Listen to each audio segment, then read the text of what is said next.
Okay, this video is what is in your tap water. So most people know that most municipal tap water contains F minus, fluor, you know what, ide.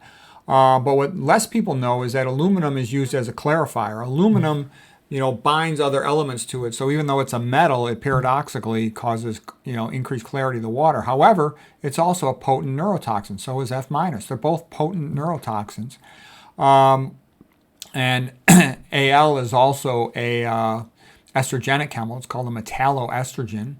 In addition, there's a lot of estrogenics in tap water. These are carbon molecules. You can remove these guys with a carbon filter. For F minus, you're going to need like reverse osmosis or distillation, for example, are ways to remove it. PCBs are sort of an estrogenic. They're also neurotoxic. Sometimes they'll have lead in the water. The reason why I'm making this talk here, though, is there was something I recently learned that's interesting, is that the source for the F minus can be hydrofluorosilicic acid, and that will contain arsenic. And so there's a significant amount of instances where it's thought that arsenic is getting into the tap water as well. So talk about a trifecta, triple whammy of messing up your metabolism.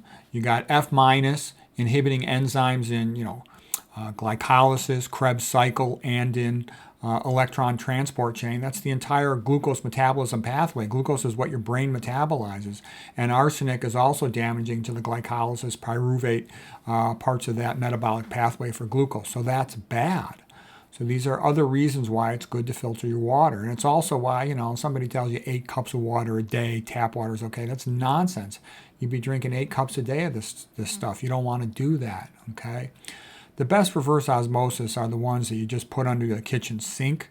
You can get countertop RO filters, but the one under the sink, you only need to deal with it like once a year or even once every 2 years to change the filters on it.